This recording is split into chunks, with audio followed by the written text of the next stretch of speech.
I would like you to picture a train and a car, third class, with only 2 passengers, a woman and a child. The woman looks much older than she actually should be.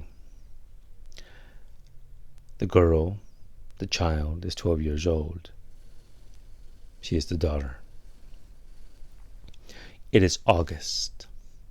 The heat is oppressive. They carry a plastic bag with some food, some flowers that are covered in wet newspaper. They are wearing mourning clothing. And from the look of the clothing, they don't have much to go on.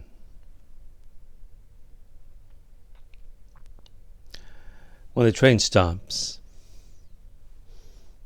they get off. They are in a small town named Mondo.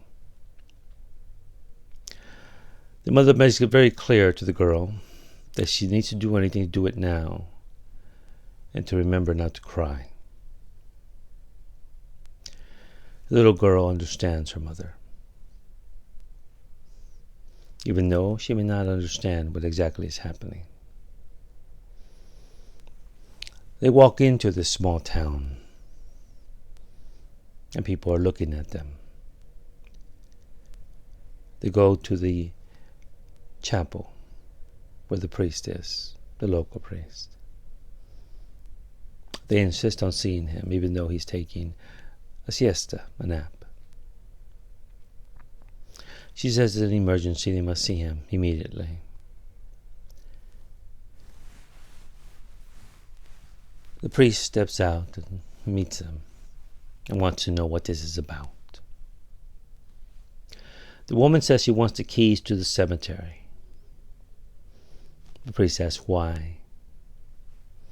The woman says it's about a man named Carlos Centeno. The priest doesn't know who she's talking about. The woman says it's the thief who was killed here last week. I am his mother.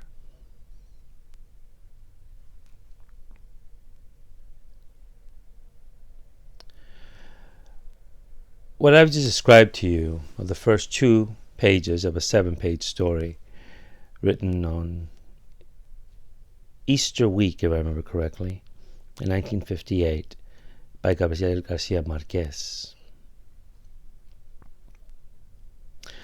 It's a story that he wrote from memory, from real events, when he was a child. It's a childhood memory turned into a short story. But not just any short story, because it is the story that he considered the best he ever wrote.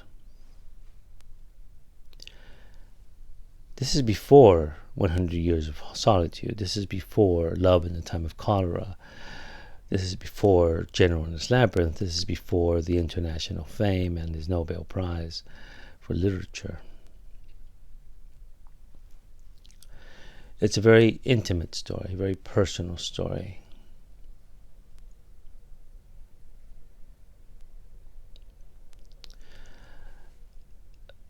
The mother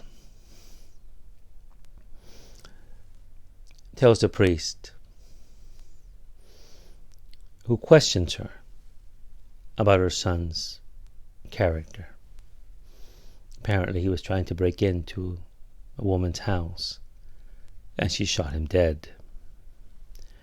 The mother responds that her son, she always taught him not to steal things from people who needed what they needed for food and such. Her son had been a boxer, and after many fights, he would be in bed for 3 days, recovering. And she said, whenever I put anything into my mouth, any meal, I tasted the beatings that he took on those Saturday nights.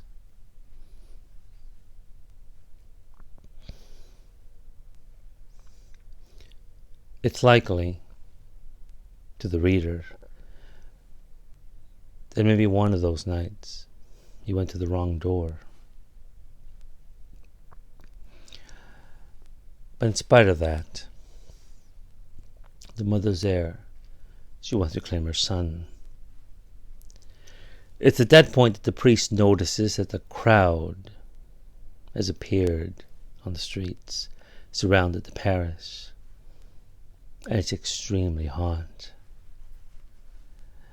The priest maid, who's also her sister, offers that maybe she should wait, or maybe use an umbrella to protect her from the heat. But the mother, who is proud, not arrogant, not chauvinistic, there is a difference, declines everything and takes her daughter by the hand and says, "No, I'm going to go see my son." They're trying to warn her about the crowd that is out there, suggesting that it's hostile. But it doesn't matter to the mother. Not at all. As she steps out with her daughter into the sun. And that's where the story ends.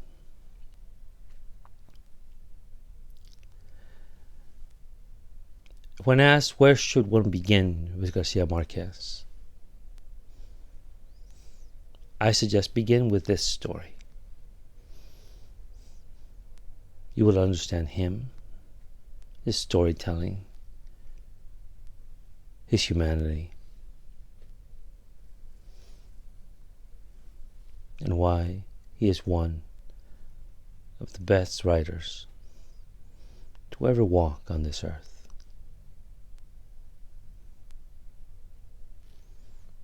Tuesday, Siesta, by Gabriel Garcia Marquez.